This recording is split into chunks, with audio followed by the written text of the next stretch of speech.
Mame Mao Akwaba Emfa Umbra Ghana SM TVGH so wofre me adwoa searching him. Ebusuafo from last week ebepim this week de. Nipa or trend wo Ghana ha pa eye sinitweni Kwauku Manu eye Kumawood actor. Na edeti na Kwauku Manu e trende. Kwauku Manu ehwe nyame anim etwe camera esi ne so. Etumi enya akokudru editor His Excellency John Dramani Mahama nanim say onyembra na obi obetwe camera esi nanim edi pani bia tem wo Ghana ha no omo emfa ni ko jail at least a year na nsem we beto obi na Ghana for say ne Kwauku Manu de ebe wuso a omo atwe no left right center akomo adwen akere no akere ne say yes say Ghana for no ya de na say wo hwewa yes wo hu but omre na enso say Kwauku Manu we are upon the same say ye wo krom ya na 8 years amanfo etinye edi eye NPP abanye etwe me mu mpanifo ahemfo atem you couldn't say anything and the party a wodo no leader no nkrofo di na atem a wo se dey and nkrofo etwa aboro na ene nkwada no na Kwauku Manu sanso ebe reply Ghana for se ye di na atem de wa reply na reply or the buy and say Ghana for ye nya atwom na NPP fo na ye supporting no omo no nti ye di ono Kwauku Manu na atem na e de NPP ba omo ye ede ema Ashanti region yenti ezima Kwauku Manu ede etudwa wona be chimbe bia me nto abanko me boa Kumasi chemi Kumasi yes chemi Kumasi dia Kumasi wona wo sese wo pe Kumasi nkoso kwa tan kwa fon ye nam so Kumasi ade papa be na wo Kumasi wo kasa wo party no ba obaye wo Kumasi nya twofo Siafo into Kwauku Manu jigai no and some way na obekan na Kwauku Manu no kame akwese na so no omo agundu agum. For some reasons I really like him because of the wire ba funny face nti nye ni panyina na so bi kwa hochirima obetimi aboa no epeja na esini dan so se na Kwauku Manu aye funny face no for that no I really like Kwauku Manu me pana sempa into obeka asem anasa obema comments efa politics on enkofu di na tema it hurts me but ma hwe hu se Kwauku Manu oye hypocrite Kwauku Manu enye wo na NPP aban ewo so His Excellency na nadodan Kwakufu ado ewo so ro ukogina oboase ukrom eye video se mo kwan ye no with all due respect His Excellency na nadodan Kwakufu ado kwaye kwan no utume call back ekotwa kire Ghana for asa kuta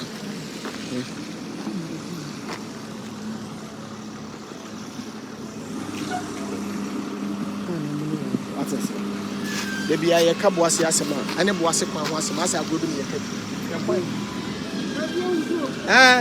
we fache ka be bia ka oh we aye kwa ya fa so akọ anam kwa na enye papa nti hwese ka abenya accident ho abamuni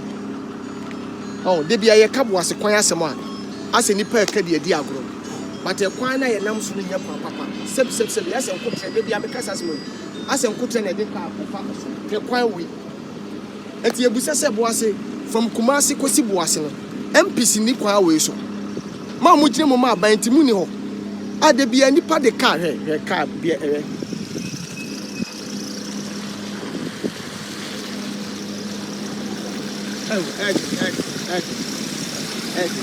you see an obituary station of you fine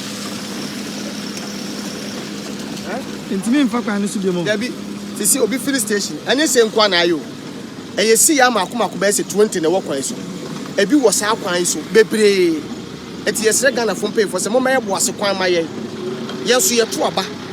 ye to aba boase fo to aba. You see sometimes enye se Ghana ni ye mpani ye o ye na ye pe Ghana ye ke be yan ka Ghana ye say Dubai America na che se nka ye nuano mo ko hustle outside ye na aba Ghana na che say develop ye mind no but se eba no se obia e ko support ni political party ntino you see Ghana ha obia woni interest o men kasa obi kasa ma particular obi kasa nipa no kasa no ase o ye friend say nutrient no on don party obi a party a odo na I'm surprised say kuma would phone or if say no mo na akwakodu NDC achi because NDC party no benya bibi afi NPP so mo ba yo be free SHS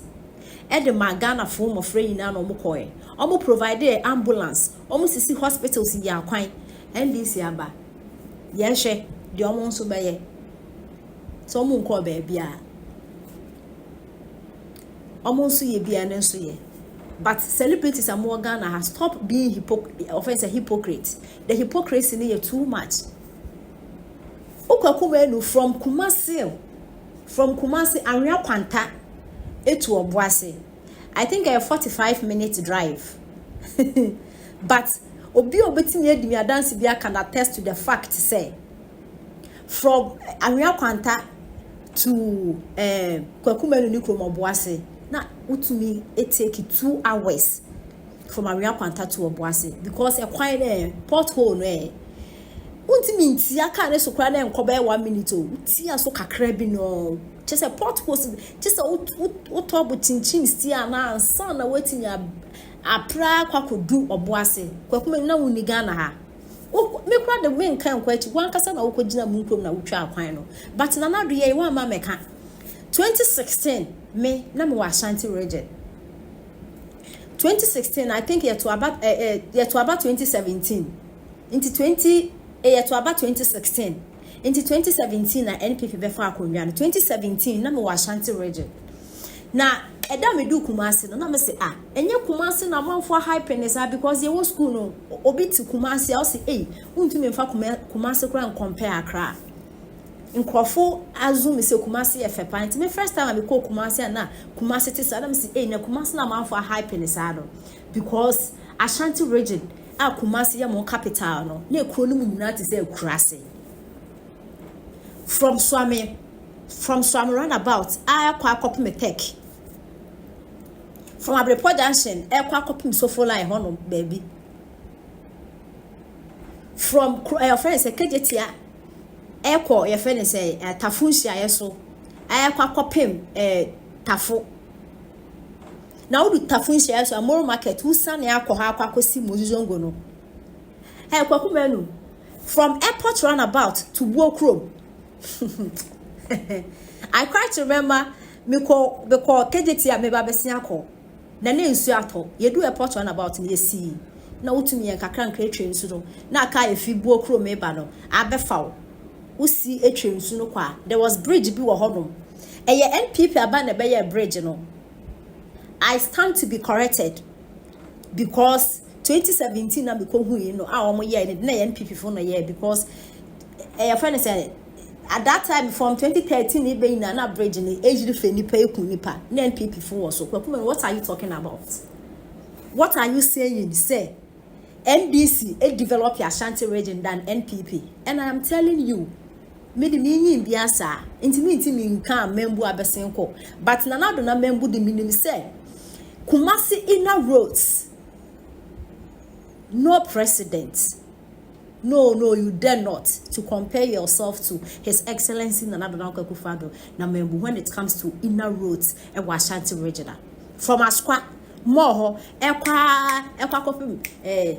say, could I be a Tracy Boachi Firo? I am refi. So I can one ye from Asqua to Atonsu Quino. Oh, yeah. Now I was driving one day, I must call Kumasi Mon, I must say, Memfa, Atonsu Quinus and Amenkoshe. In Futrupa, a quining ye. From Atonsu Asqua to Atonsu 1 year sa kwano kwakuma no ade ntina wote sa me pe wasa ba me manen kofu ndu watem no mo do wila we ja wo wan ko school ntu wila ja wo oskeni a wo ja sometimes I dey me ya if you do not have anything to talk about just shut up. If you don't know anything about politics just shut up because politics in the da ho no se munim bia won kebi. How can you tell me say NDC develop your Ashanti region than FNSA NPP? Menkas NDC bomu nyebi. Obu besi Kumasi KJT market and whatsoever. But no Kumasi na roads dia. Don't go there. Nanado ya the propaganda for nana ye ungrateful. We don't appreciate things. say so appreciate in Yaman Ashanti region on its own. I'm not talking about Kumasi Nkwa. I mean Ashanti region. Come be grateful at Banama NPP and Kasa because when Nana do bedi I don't know Ashanti region na munkwan in your cry. So Kwauku Manu, with all due respect, shut up. Nyankofu do whatever me say, me ya because Loki I really like you.